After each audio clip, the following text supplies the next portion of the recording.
Hi, I'm Rob Ciampa. I'm here with Larissa, a friend of mine from around town who's been involved in staffing here in Boston, as well as she's got her finger on the pulse of some of the great innovation work. So Larissa, thanks for joining me. Thanks, Rob. Thanks for having me. So today we're at Voltage Coffee and Art in Kendall Square in Cambridge, Massachusetts, one of my favorite local coffee places, and we thought it'd be a great place to sync up. So Larissa, you're involved in a lot of things. Tell us what you're doing these days. Well, for my real job, I work as an ambassador of relationship-based staffing for a company that has been focused on the greater Boston employment market for 43 years. A hot market right now, too. Well, it's a little warmer than it used to be. I don't know if I'd characterize it as really hot, but it's really important. And to me, I'm very, very passionate about our economic bubble here in Massachusetts. I think it's a very special place. Our numbers are different than a lot of other places in the nation, and I want to keep it that way. And so for some people, it may seem like a ho-hum kind of, oh, you work for a staffing agency with a bunch of recruiters. But to me, it really matters. To me, it's like people's salaries, the companies they build, the products they put out, that's what pays for people's mortgages and their car payments. That's how they send their kids to college. Absolutely. So you could even, if my film career doesn't work out, you could find a job for me. I'm sure somebody's looking for a semi-competent marketing person these days. Absolutely. In fact, marketing and sales is really up lately, which we see as a really good sign. It means that companies are looking out their window and saying, there's business out there for us. I'm going to hire people to go and get it. So I think it's a really good sign. The economy's not super hot right now. I just saw at lunch yesterday the president of the Chamber of Commerce for the country speak about what our economic, how fast our economic situation is growing, and it's not as good as it could be. But here in Boston, we have a special little bubble. I think it makes it. I think it makes it exciting because we run into a lot of folks as we're looking around town to even staff our own company, and it's tough finding. I think this bubble you talked about, it's tough finding great people right now, and that's why we'll turn to agencies such as yours. Help us get the talent and play it that way. Now, your sense of the folks that are involved and the folks that are looking for jobs right now, what do they need to do? What's different from your level, and when you're putting folks in opportunities? What's changed over the past couple of years? Well, I think getting the attention of hiring managers, whether it's recruiters that are working for an outside agency like ours, or maybe internal recruiters in a company, it's really important to get yourself out there on a social media level. So I was on an HR panel for the Smaller Business Association of New England just this month, and my particular ad into the value was all about how to create an online personality, how to really get the attention of people in your field, how to express on the internet through video, parts of resumes or other things that you do, that you are an expert in your field, and how to really express your accomplishments and your passion for what you do. It's really important. And I think it makes sense. I think a lot of folks even marketers, you'll lack the personal branding, and I've spoken with some folks on this, and I sometimes work with some of the local universities and talk with their MBA students, especially the ones in marketing, and I get the standard resume, which I rip up. It's like you get the personal branding. So I think there's a reluctance, even though people may be on Facebook, I think actually branding themselves or marketing themselves makes them uncomfortable. It might, but there's some really great tools out there. So LinkedIn is one of the channels that most people use for business, and there's a lot of third-party software that is starting to partner with LinkedIn to give LinkedIn added value and shore up their own business and their own presence in their marketplace. But companies like VSnap, Boston's own VSnap, Dave McLaughlin, I love the VSnap guys. and partnering with LinkedIn to be able for recruiters like us to find talent that maybe is what we call passive candidates that may be looking for a job or open to a new possibility. Maybe they change their expertise. They do certain things. Or a company like Smack. I don't know if you know Smack.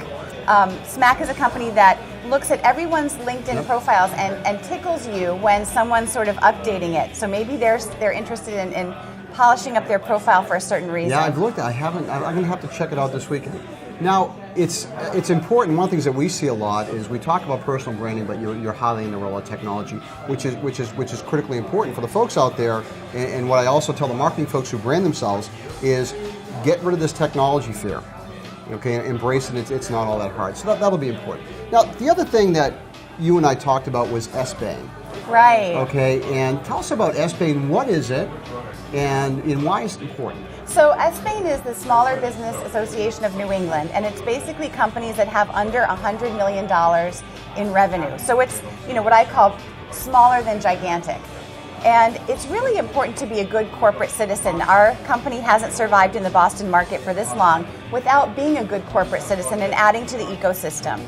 So we've become very involved in SBANE, and SBANE is a member. We have about almost 600 member companies with a whole wealth of services. We provide entry into gap funding with SBIR loans. We've partnered with the Commonwealth and other semi-public private partnerships to make those loans available.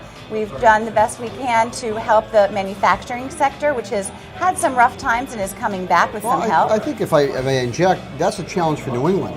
So here we are, we're in Kendall Square, which is a pocket of biotech and tech. And so we're fortunate, but I travel all around New England, and I'll be on a mill town up in New Hampshire, or some rural community in Maine or Western Massachusetts. How does SBANE reconcile those two worlds? Well, I think that one of the ways to look at bringing manufacturing into the more modern age is our success in New England with the medical device industry. And the medical device industry is really powerful here because it plays on two important strengths.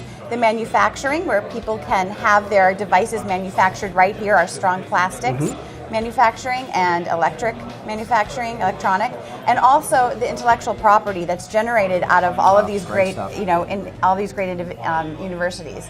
So what SBANE does is, we have a lot of offerings. We have a high-tech committee, we have a legislative committee, we have funding, and we have a really great community of businesses that look to partner together, and it's a like-minded, very large group of people. Excellent. We'd find that online? You'd find it at sban.org. And so just to give you some history, SBANE was founded in the 30s. So our challenge with SBANE, as it is with our own companies, right, is to stay relevant in your marketplace and stay relevant to who you are serving. So one of the things some like-minded individuals in SBANE and I have created what's called the New Media Subcommittee.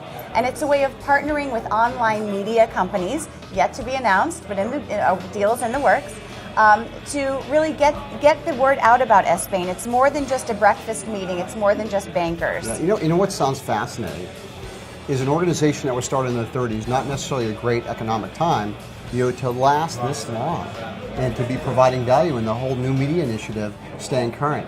I think that's a tribute to people like you, so excellent. Thank you. I want to take this in a different direction now. Okay. You've been doing some great stuff with women. Okay, so tell us some of your new initiatives. You recently joined Women in Boards as well. Right. So the Women on Boards 2020 is a nationwide initiative, and we're starting early because we have so far to go to get women, 20% at least, representation of women on for-profit corporate boards by the year 2020.